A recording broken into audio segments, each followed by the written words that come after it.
दोस्त 12वीं पास करने के बाद एक होटल में छोटी सी पार्टी कर रहे होते हैं और बातों ही बातों में चारों डिसाइड करते हैं कि आज से 40 साल के बाद आज ही के दिन 1 जनवरी को हम फिर से यहीं मिलकर पार्टी करेंगे।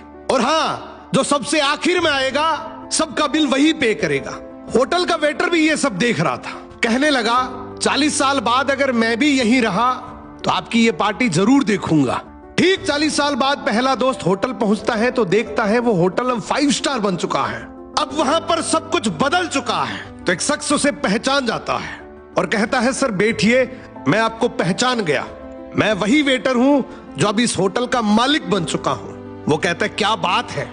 इतने में दूसरा दोस्त आ जाता है। दोनों की बातचीत शुरू होती है कि बिजनेस ग्रो कर गया, सब कुछ अच्छा चल रहा है। दोनों अपनी अपनी बातें शेयर कर ही रहे होते हैं कि तीसरा दोस्त भी पहुंच जाता है, लेकिन चौथा दोस्त अब भी नहीं आया। तो जो सेठ होता है वो कहता है आप ऑर्डर कीजिए, मेन्यू में खाना वगैरह सेलेक्ट कीजिए, इतने में आपका दोस्त भी आ जाएगा। अब खाना भी लग गया। वेट करते करते काफी देर हो गई। उदास मन से ये तीनों दोस्त डिनर शुरू कर देते हैं। तीनों ने डिनर कर भी लिया, लेकिन चौथा दोस्त अब भी नहीं आया। अब जब बिल देने की बारी आती है तो कहते हैं कि विकास तो शायद बहुत बड़ा आदमी बन गया, हम सबको इग्नोर कर रहा है, चलो हम ही बिल पे कर देते हैं।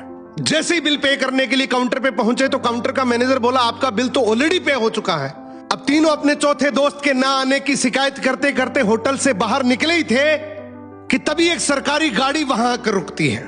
उसमें से एक लड़का उतरता है और तीनों के पैर छूते हुए कहता है मेरे पापा टीचर बन गए थे, मुझे कलेक्टर बनाने के काबिल कर दिया, लेकिन अफसोस मेरे पापा आज से 1 महीने पहले ये दुनिया छोड़कर चले गए।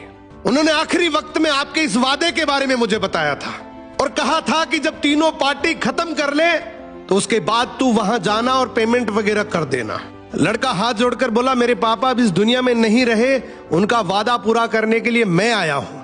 अब ये तीनों नम आंखों से रियलाइज करते हैं कि हम 40 साल बाद ही क्यों मिले, 40 दिन बाद क्यों नहीं मिले। स्वप्नों से हमेशा मिलते रहिए, इससे पहले कि कोई आपका अपना ये दुनिया छोड़कर चला जाए, क्योंकि आदमी सिर्फ एक पानी का बुलबुला है। अब ये रील टेक करो ऐसे दोस्त को जिससे आप काफी टाइम से नहीं मिले और अब उससे मिलना चाहते हो।